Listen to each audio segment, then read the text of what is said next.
La mayor parte de los historiadores dicen que venimos del hombre de Cromañón, del hombre de Pekín, del hombre de Neandertal, que venimos de los changos y que venimos evolucionando, cuando estas evidencias históricas nos demuestran que hace 4.000 años, 4.500 años, eran muchísimo más inteligentes que nosotros. Entonces, o hace 4.000 años o 5.000 años el mundo estaba en la agricultura, cuando ni tractores tenían, y ya estamos hablando de que tenían conocimientos astrofísicos y astronómicos, arquitectónicos, con qué sierras cortaron las piedras de 200 toneladas, cómo los amontonaron en la pirámide de Giza, en el Cairo, en Egipto, con qué sierras de esmeril pueden haber tenido ese avanzado conocimiento para haber hecho lo que hacen, y han hecho cientos de experimentos para tratar de imitar o descubrir por qué las hicieron, y hasta este momento nadie lo ha podido saber. Pero cuando abrimos este libro, nos damos cuenta que mientras más nos acercamos al final de la consumación de la historia humana, más luz el Espíritu Santo nos va a revelar acerca de lo que ya está aquí escrito, pero no lo podíamos entender. Les voy a dar un ejemplo para que puedan ustedes comprender lo que trato de decirles. Hace 2600 años el libro de Daniel, que es el que vamos a ver ahorita rápidamente, le dice Dios a Daniel en el capítulo 12, versículo 4, en los últimos tiempos el conocimiento aumentará. Pero fíjense lo que le dice Dios a Daniel: sella, sellar es poner un candado. Sella esta profecía y van a pasar 2600 años y nadie la va a entender. ¿Por qué? Porque es hasta los últimos tiempos. Entonces, todos estos siglos que han pasado, podían venir la gente y los teólogos y los escatólogos a Daniel y Apocalipsis, y pues no, pues es una confusión tremenda, y yo conozco cantidad de pastores que todavía me dicen que tienen miedo de predicar el Apocalipsis porque todavía no lo entienden y cronológicamente no lo han podido ordenar para poder desarrollarlo y enseñarlo. Esto es increíble. Pero cuando venimos a la Biblia y de veras tenemos la paciencia y la vida, quiero decirles algo, es muy importante para entender la Biblia ser puros sexualmente. Esto es la primerísima condición, la pureza del corazón.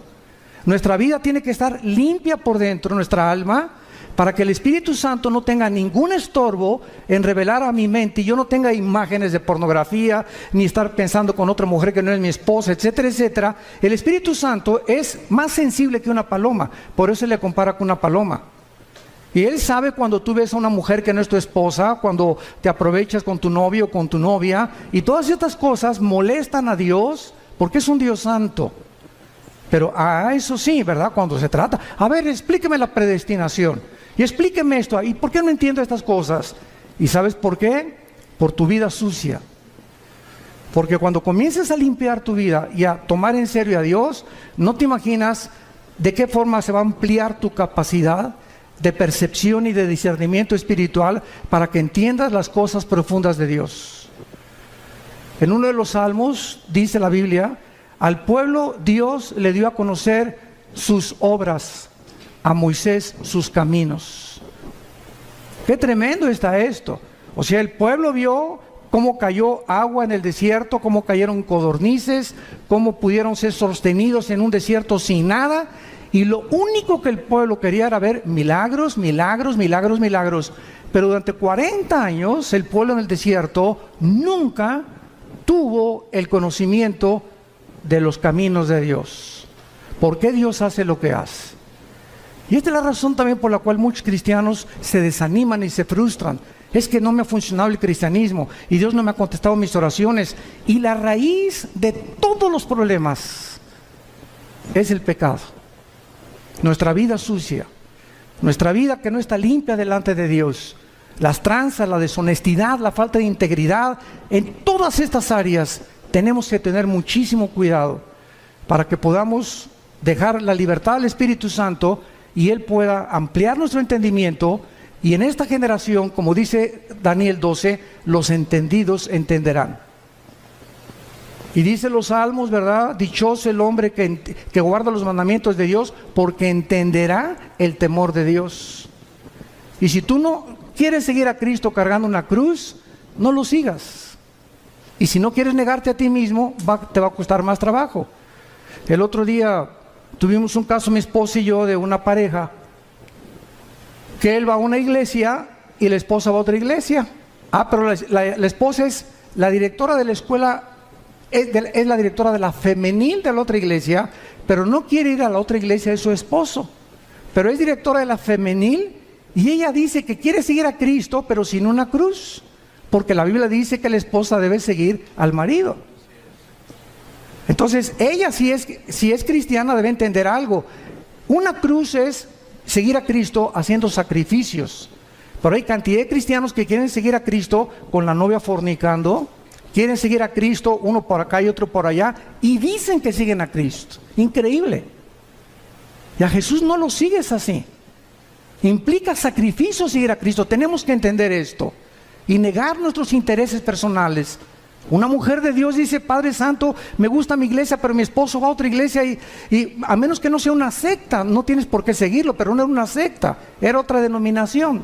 Entonces me sacrifico y voy con mi esposo y le voy a dar gusto a mi esposo y voy a orar por él, ¿verdad? Señor, pero yo quiero estar en tu voluntad. Y ahí es donde está la bendición.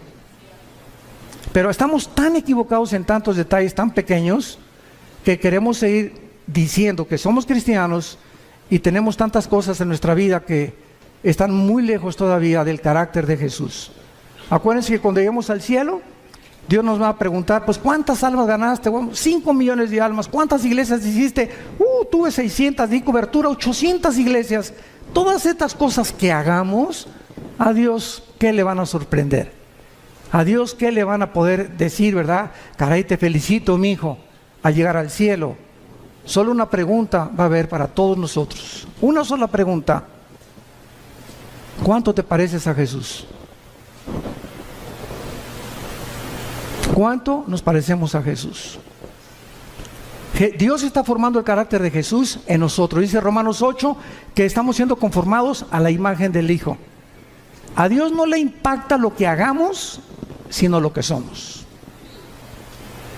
Hay misioneros que yo conozco y pastores que tienen, en toda su vida ganaron 4, 5, 6 almas, o tuvieron discípulos como el que nos guió a mi hermano Alejandro y a mí, un misionero norteamericano bautista que nos ganó para Cristo, y ganó solamente a 7 personas. Él oró por 7 discípulos. Vino a México y le dijo: Señor, dame 7 discípulos en México, en la Ciudad de México.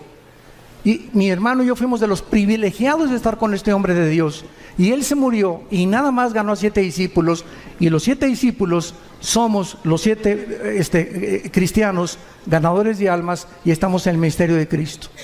Cuando lleguemos al cielo, todo el fruto que podamos nosotros tener va a ser para Él. Pero Él supo lo que es servir a Dios. Entonces no se trata también de tener grandes multitudes y grandes aquí, cosas por acá, porque ahorita es lo que más llama la atención. Ahorita se trata de hacer discípulos. Yo te pregunto a ti que eres cristiano, desde que tú te convertiste, ¿a cuántas almas has ganado para Jesús? Nadie levante la mano. ¿A quiénes les has hablado desde que te convertiste de Jesús? ¿Tienes a alguien en tu casa, tu hija, tu hijo, tu primo, tu mamá, a quien estés discipulando? ¿A quien le compartas lo que aprendes los domingos en la iglesia o en los seminarios? ¿O todo para acá, todo para acá, todo para acá y nada para allá? Y lo que Dios nos da es para bendecir. No recibimos nada que guardemos para nosotros. Todo es, Dios me lo da para darlo. Me da conocimiento para alimentar. Me bendice para que yo sea de bendición. Me fortalece para que yo fortalezca. Me anima para que yo anime. Nunca nos quedamos con nada, porque es cuando comenzamos a vivir para nuestros propios intereses. El anticristo va a ser la personificación de la maldad, la obra de arte de Satanás. Dice en el libro de Daniel capítulo 8 versículo 23: y al fin del reinado de estos, está hablando de Babilonia, el actual Irán, que Babilonia es Irak, lo vamos a ver ahorita. Irak, Irán, Grecia y lo que fue el antiguo imperio romano. Cuando terminaran estos 4 naciones y desaparecieran del mapa, y volviera otra vez el anticristo a resurgirlas otra vez y a revivir el antiguo imperio romano y el imperio griego para que el anticristo pueda preparar su entrada, dice la Biblia que cuando los transgresores lleguen al colmo, se manifestará un rey altivo de rostro, entendido en enigmas.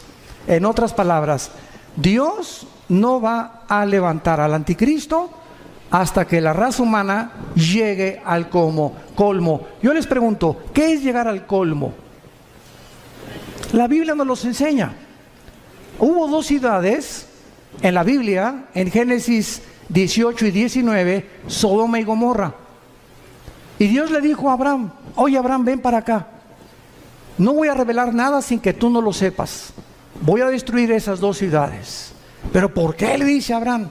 Porque no hay justos en las ciudades. No las voy a destruir por la depravación sexual que hay, sino porque no hay justos suficientes para que yo no las destruya. ¡Qué tremenda lección de Dios!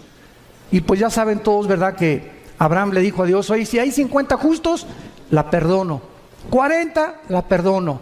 No encontraron más que uno solo, Lot. Porque hasta la esposa se quedó convertida de sal. Entonces vemos que Dios actúa cuando llegan al colmo las maldades y cuando los buenos ya no hacen nada. Dice el dicho que los malos duran hasta que los buenos no hacen nada.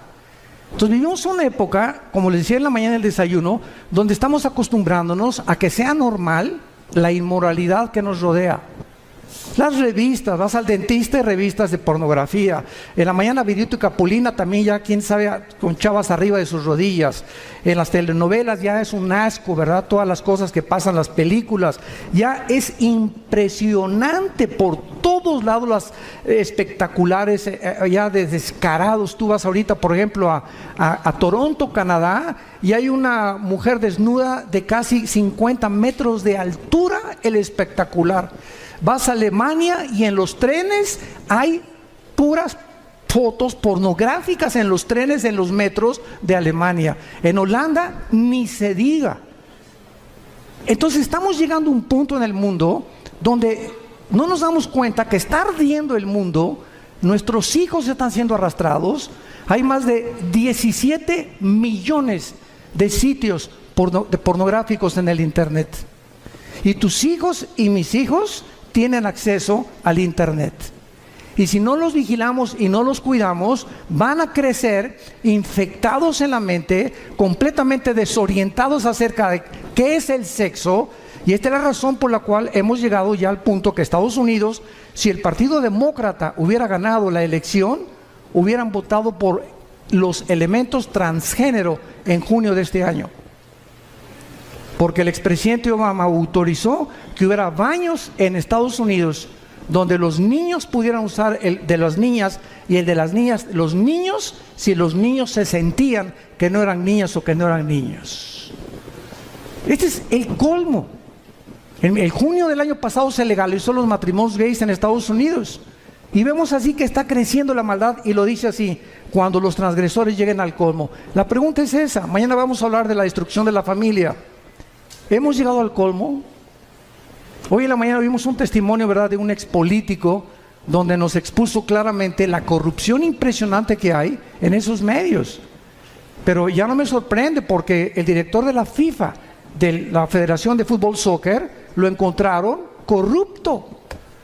Están demandando a 2 o 3 jugadores estrellas por corruptos también ahora. O sea, en los banqueros, en el deporte, en los artistas, en todos lados. Un cantante famoso ahorita que le dicen el Sol de México, que quién sé cuántos debe, que defraudó no sé qué tantas cosas. Y por todos lados estamos encontrando que ahora sí que el que no tranza no avanza. Y es una cosa normal que se está manifestando en la sociedad. Cuando los transgresores lleguen al colmo, se levantará un rey altivo de rostro y entendido en enigmas. Muy bien, vamos ahorita a ver un retrato muy claro de lo que es el Medio Oriente. ¿Saben ustedes en qué parte del mundo se encontraba el huerto del Edén? Dice Génesis 2 y nos da la clave, donde estaban 2 ríos, el Éufrates y el Tigris. El río Tigris nace en Turquía y recorre todo el Medio Oriente, son como más de 2000 kilómetros y desemboca en el Golfo Pérsico. Y es en esa área geográfica, entre el río Tigris y el río Éufrates, donde se encuentran las dos naciones, ahorita en el siglo XXI, donde nació la civilización y donde se encuentra en la olla hirviendo y el conflicto que va a desembocar en la Tercera Guerra Mundial, que hablaré en la otra conferencia de esto. En esta zona entre Irak, que en la Biblia aparece con el nombre de la tierra de Sinar, la tierra de los caldeos o Babilonia, y Siria, que aparece como Asiria, vemos que antes la Mesopotamia o la división entre dos ríos, que es lo que significa la palabra Mesopotamia, estaban Irak y Siria unidas, no estaban separadas. Líbano, Jordania, Irak, Egipto, hasta 1930, cuando sacaron los ingleses a los otomanos turcos que gobernaron casi 500 años el Medio Oriente.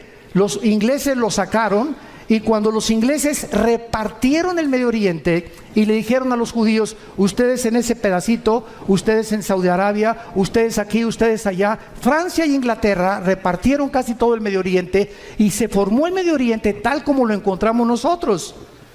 Y si el Medio Oriente no se hubiera repartido en la forma en la que se encuentra, estas profecías no se hubieran cumplido. Entonces es increíble cómo la providencia divina en la historia se va manifestando los caminos de Dios, y cuando estamos atentos a lo que la Biblia dice, descubrimos que nos encontramos verdaderamente, como lo vamos a demostrar, en la última generación. Hemos llegado al final de la historia humana, damas y caballeros. Prepárate para encontrarte con tu Dios, porque se viene sobre el mundo como tú no te imaginas. Así las cosas, así se van a venir. Y dichosos y felices aquellos que no están en glotonería ni en los placeres de la vida, ¿verdad? Y que han tomado en serio a Dios, que se han santificado, que se han limpiados, porque de ellos es el reino de los cielos. Entonces, la zona de Irak fue donde el huerto del Edén estuvo. Génesis 2, del 2 al 10. Fue en Irak donde se encontraba Satanás cuando Dios puso el huerto del Edén. ¿Y de qué tamaño creen ustedes que es el huerto del Edén? ¿Se han preguntado? Tendría 10 kilómetros cuadrados, 1 hectárea, 4,000 metros cuadrados. ¿Qué tan grande es el huerto del Edén? Bueno, el huerto del Edén no era más que una pequeña zona geográfica en el Medio Oriente, lo que es ahorita Irak y Siria, y la demás parte de la tierra estaba despoblada. Pero ya los ángeles caídos estaban en el planeta Tierra, junto con Satanás, cuando Dios colocó a la primer pareja en el huerto del Edén. Y cuando Dios crea a Adán y Eva, las flores no tenían espinas, los leones no mordían, no había veneno en los alacranes, ni tampoco en las víboras, no había tormentas, no había tsunamis, no había nada de lo que nosotros estamos experimentando siglos después. Cuando Adán y Eva peca, esto es muy importante, cuando Adán y Eva peca, Dios había asociado la creación a ellos. Si ellos permanecían en comunión con Dios, Dios bendecía la creación. Pero si ellos pecaban, escuchen esto, cuando pecaron, su genoma fue alterado. No sé cuántos sepan lo que es el genoma. Fue el proyecto con el cual terminó el siglo XX el presidente Clinton y el doctor Collins, que es la investigación del ADN o del ácido desoxirribonucleico que se encuentra en cada una de las células. Y en los millones de células que tenemos un software, para que me entiendan, en el siglo XXI, tenemos un software, tenemos un código genético de información inteligente.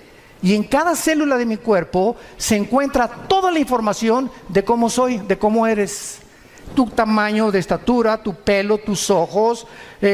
Venimos heredando desde Adán, los hombres el cromosoma Y, que las mujeres no lo tienen. Las mujeres tienen cromosoma XX, nosotros tenemos cromosomas XY.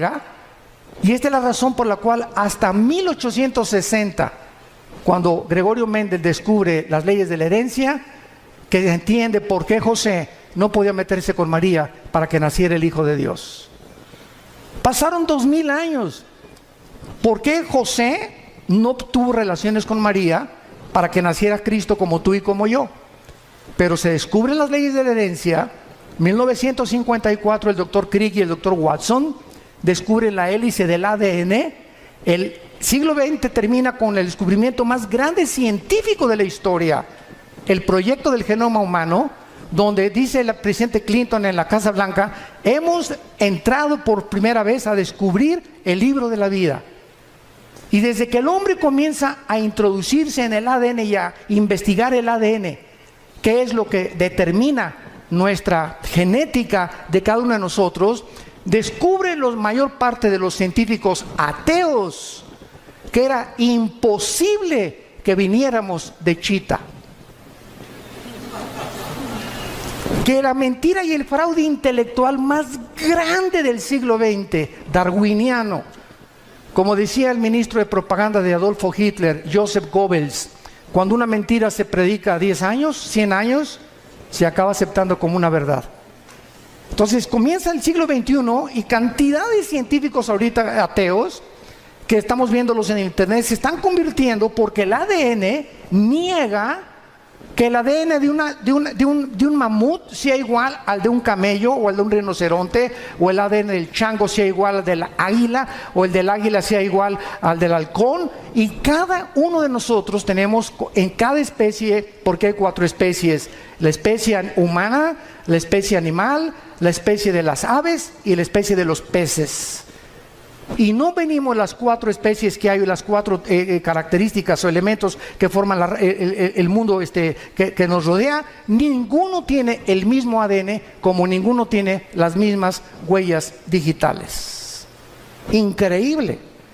Entonces comienza la ciencia a ser revolucionada y entendemos que cuando Adán y Eva pecaron, cambió la genética de la creación. Las rosas comenzaron a crecer con espinas.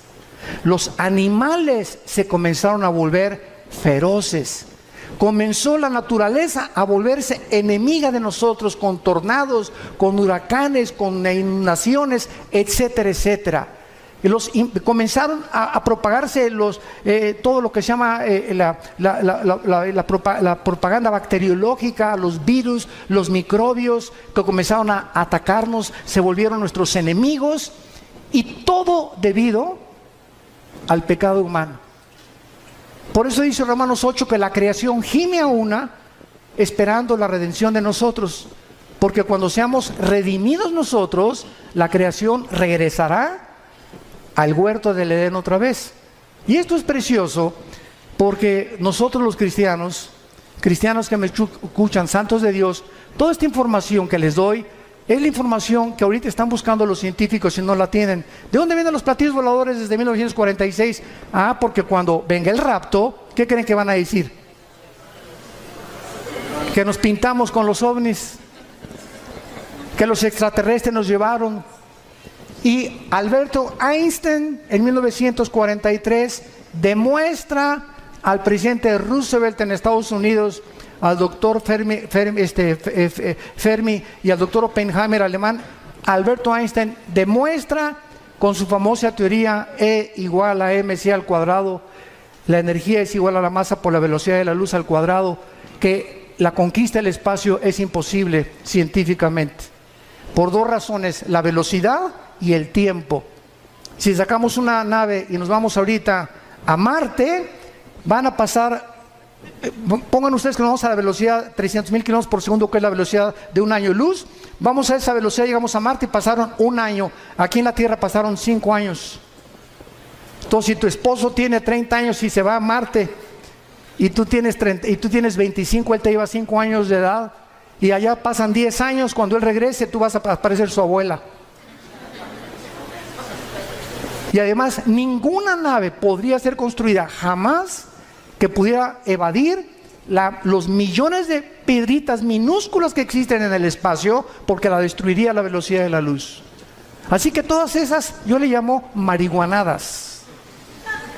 de que la guerra de las galaxias y por aquí, por allá, etcétera, etcétera, son los pininos y la imaginación, porque, ¿verdad? Julio Verne, Walt Disney, no se puede detener la imaginación humana. Pero ya la Biblia lo decía en Hechos 17 también, cuando Pablo les predicó a los filósofos en Atenas, que Dios hizo el cielo y la tierra y fijó los límites de habitación del ser humano. Entonces, todo lo que está pasando ahorita en el mundo está siendo preparado para la culminación del último acto de Dios. Y Dios no quiere que ni tú ni yo estemos desapercibidos y que no nos agarre como ladrón en la noche, porque vendrá así. Y si llega la oportunidad a tu vida y Dios te quiere usar para algo en este tiempo y tú no estabas listo, no estás preparado, has estado jugando con Dios en los últimos meses, últimos años, la oportunidad no te vuelve a venir. Dios no necesita a ninguno de nosotros. Nadie somos indispensables. Se brinca y Dios agarra a Pepe o agarra a Carmelita o a Lupita o a Juan, pero Dios termina su plan. Nos da el privilegio que seamos nosotros los que le sirvamos. Aprovechémonos de este privilegio. En tercer lugar, ahí fue en Irak donde cayó el ser humano. En cuarto lugar, ahí fue en Irak donde se profetizó, Génesis 3:15, la primera profecía de que el Mesías destruiría a la semilla de Satanás, y la semilla de Satanás bloquearía el nacimiento de la Virgen María, que sería Jesucristo. En quinto lugar, ahí se ilustró el primer evangelio, Génesis 3:21, cuando Dios viste al hombre. Es el primer evangelio predicado en imágenes. Es Dios el que nos cubre. Tiene que haber sangre derramada, porque sin derramamiento de sangre no hay remisión de pecados, y es Dios el que toma la iniciativa para salvarte y para salvarme. En esta área geográfica fue la primera rebelión contra Dios, la Torre de Babel, Génesis capítulo 11. En esta tierra Dios llamó a Abraham, de acuerdo a la Biblia, Irak y Siria. Apocalipsis 9, la quinta trompeta. Están atados los 4 ángeles más crueles y sanguinarios de toda la humanidad. Ahí donde está ahorita Irak y Siria, la guerra civil de Siria, y donde está el conflicto estrellando o con la conflagración entre el oriente y entre el occidente. Ahí se encuentra la actividad demoníaca más grande de la historia. Ya no es el Teposteco aquí en México, ni Veracruz, ni Catemaco, Veracruz. Es ahí entre Irak y Siria, donde desde la guerra del Golfo Pérsico todo el mundo volteó sus ojos. Antes de la guerra del Golfo Pérsico, 1990-91, yo le pregunté a un grupo de estudiantes que si sabían dónde estaba Irak. ¿Saben qué me contestaron? Que qué clase de medicina era esa, que si era un nombre de una medicina. O sea, eran zonas que ni siquiera consideraban, ni siquiera yo les dije en un mapa, pon un dedo, dime dónde está Irak. No lo podían localizar ningún estudiante del tercer grado de teología. Me reservo el nombre del seminario. Pero era increíble. Y desde el 90 hasta nuestros días, pues ya todo el mundo sabemos, ¿verdad? Que Irak, ¿verdad?, está junto a Israel, junto a Jordania, ¿verdad?, junto a Siria, etcétera, etcétera. Pero es el área donde ahorita la atención mundial se ha concentrado. Y el punto al que quiero llegar es el siguiente. De esta zona geográfica, entre Irak y entre Siria, saldrá el anticristo. Ahorita regresamos a Daniel, vayamos a Génesis 49. Y vamos a ver con mucho detenimiento lo que en los últimos años se han tratado de especular acerca del origen del anticristo.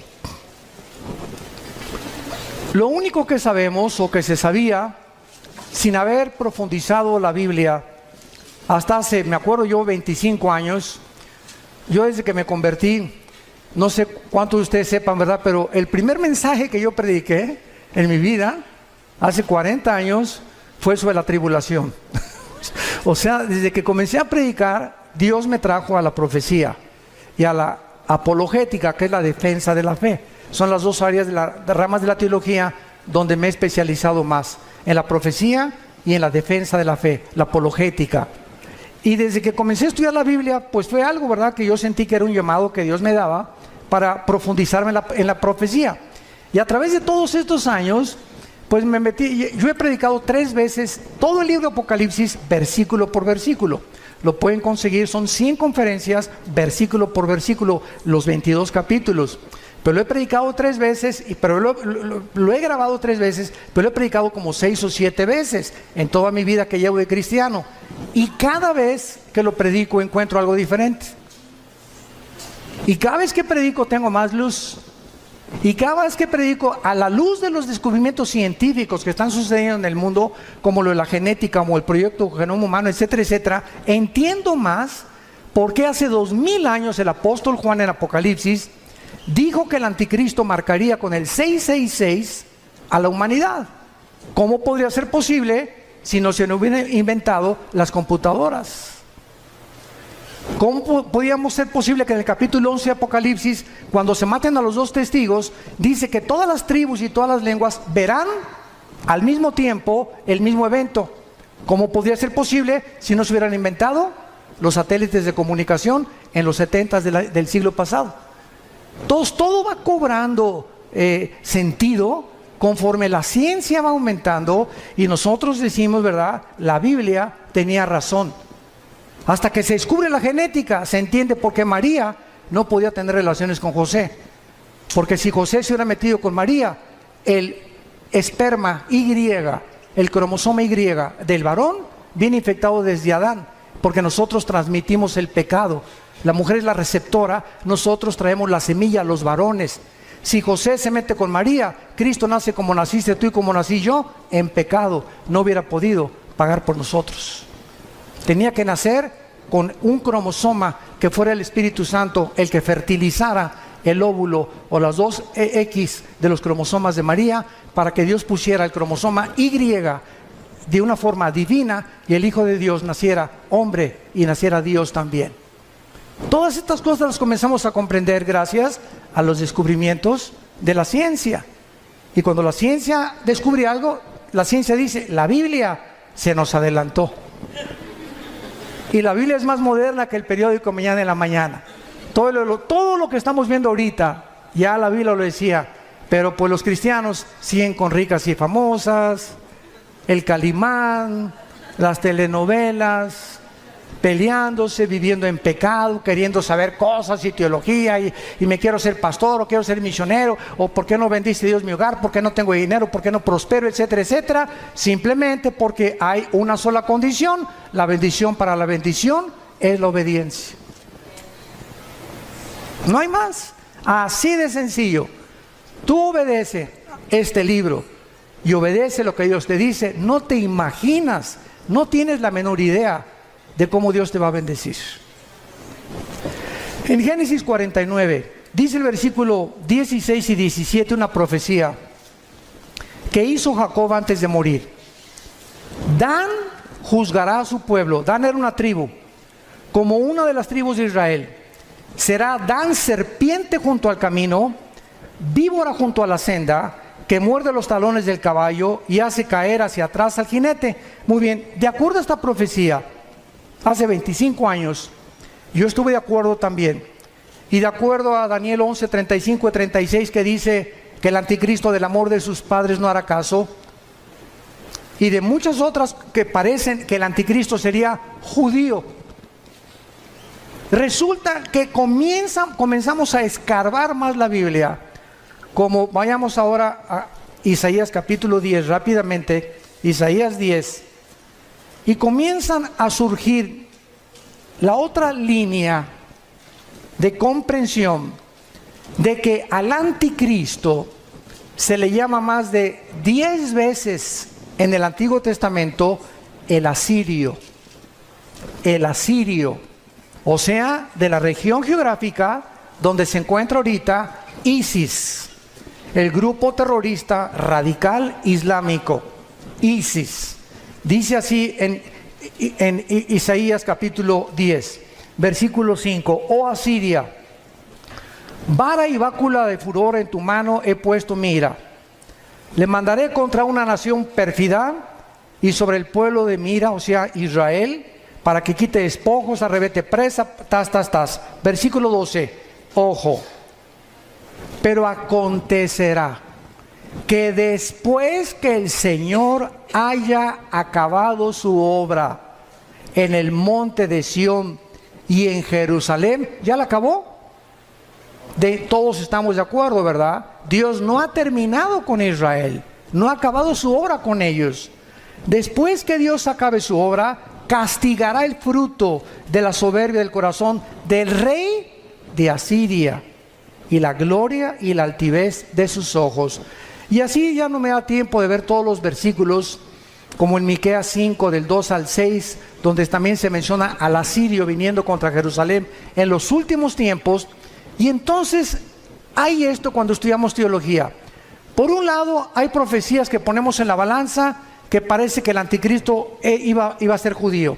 Y ponemos en la balanza otros versículos que nos amuestran que el anticristo viene definitivamente de Asiria, de donde se encuentra ahorita ISIS.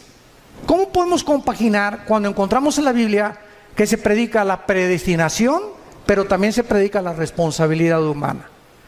¿Cómo podemos entender que la salvación no se pierde y unos dicen que sí se pierde la salvación? Entonces vemos aparentemente doctrinas o líneas de pensamiento que parece que se contradicen una contra la otra, pero el problema está en nuestra mente y no en Dios, en nuestra falta de comprensión. Vean ustedes este ejemplo del anticristo. Dice la Biblia que saldrá de Dan, que será judío, y dice la Biblia que se le llama el asirio. Muy bien, ¿cuál es lo que compagina o qué escrituras unen a las dos para poder entender de dónde viene el anticristo?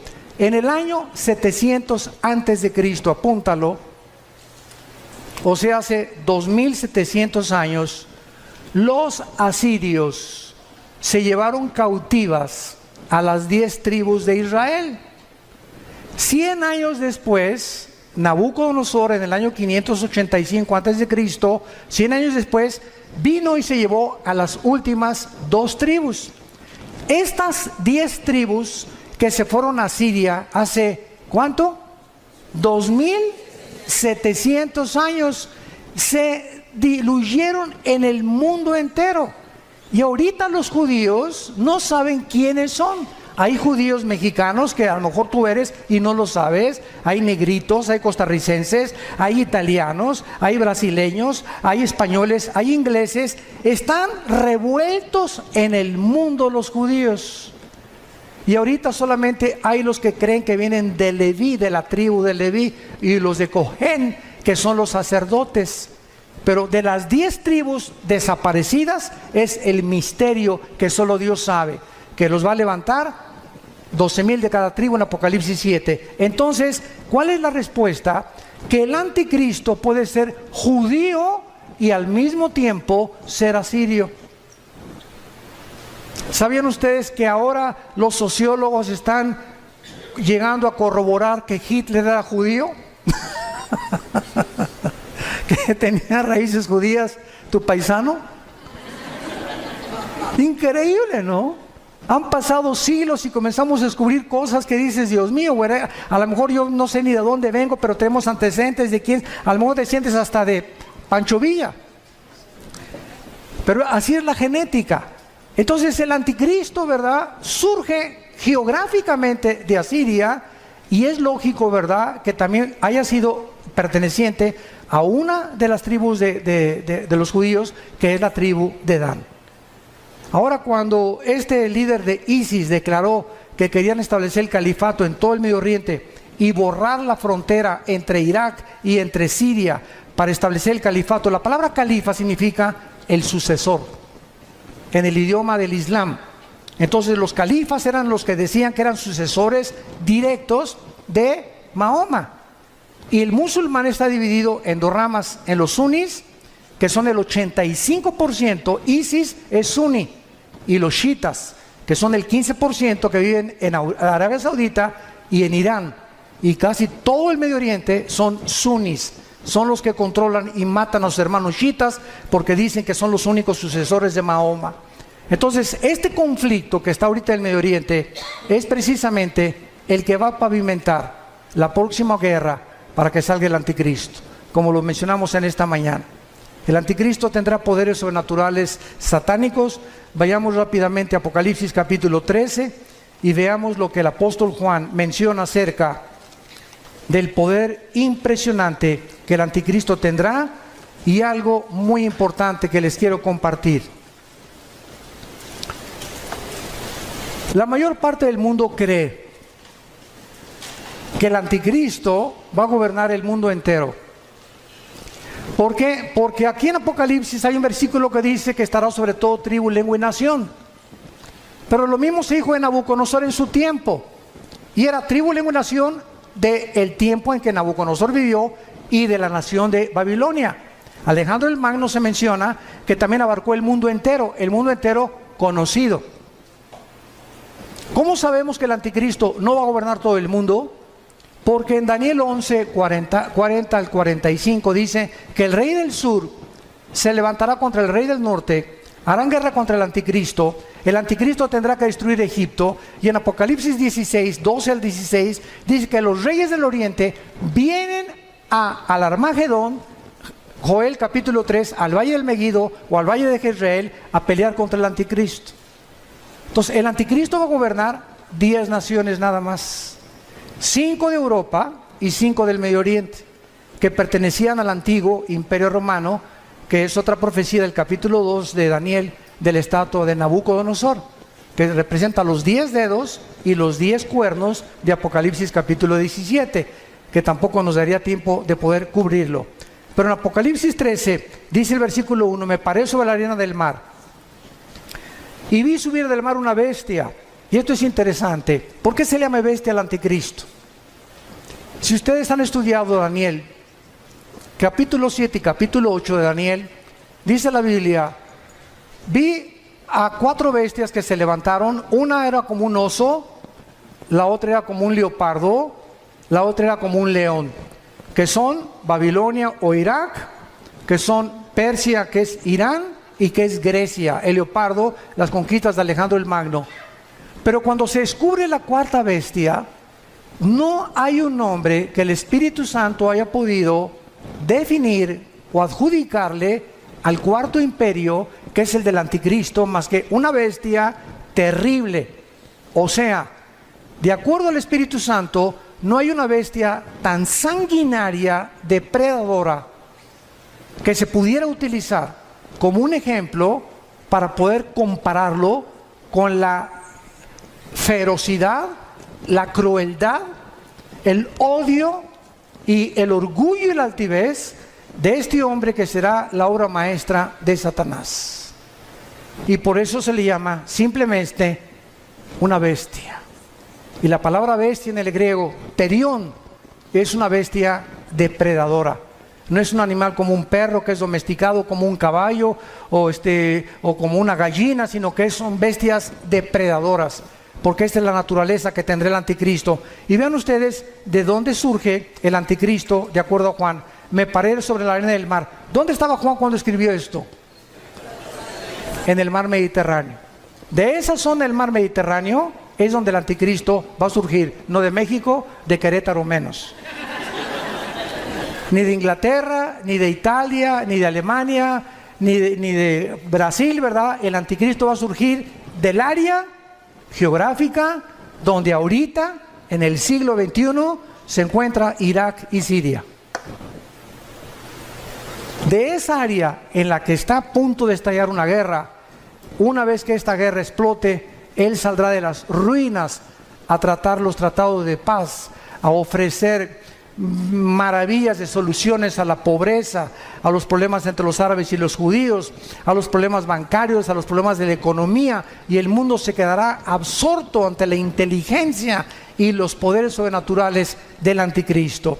Dice en el versículo 5, también se le dio una boca que hablaba grandes cosas y se le dio autoridad para actuar. ¿Cuánto? 42 meses, que equivalen a 3 años y medio. Es todo lo que el anticristo va a gobernar. Los primeros 3 años y medio de la tribulación será para consolidar su reino y su imperio, y los últimos 3 años y medio será para poder pelear y tratar a través de la fuerza y de la violencia y de comprar y de corromper a muchos reyes y gobernantes del mundo su imperio y tratar de gobernar el petróleo en el Medio Oriente, porque debajo de Irak, de Arabia Saudita y de Irán se encuentra el 65% de las reservas petroleras del mundo entero. No nos extrañe por qué el Armagedón, que es lo que vamos a hablar después de esta conferencia, la Tercera Guerra Mundial, ahí se van a juntar porque ahí es donde está el petróleo y es el oro negro, y el que controla eso va a controlar el mundo entero también. Y dice en el versículo 17 de Apocalipsis 17, y que ninguno pudiera comprar ni vender, sino el que tuviera la marca o el número de la bestia o el número de su nombre. Aquí hay sabiduría.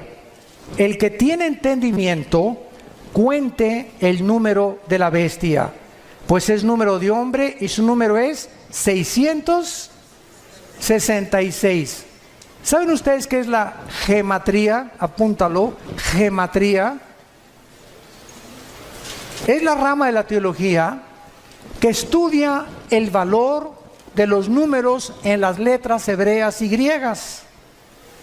¿Por qué Dios escogió que la Biblia fuera escrita no en totonaco, ni en maya, ni en zapoteco, ni en otomí, ¿verdad? Ni con los aucas, o ni siquiera en lenguaje español o italiano o francés? ¿Por qué Dios escogió dos idiomas, el hebreo y el griego? ¿Por qué?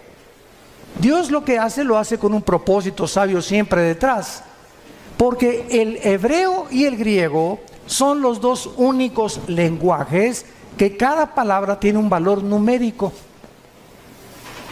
Por ejemplo, la famosa V de Víctor en el griego representa el 5, la X al 10, el 50 ¿cuánto? Ni sabes.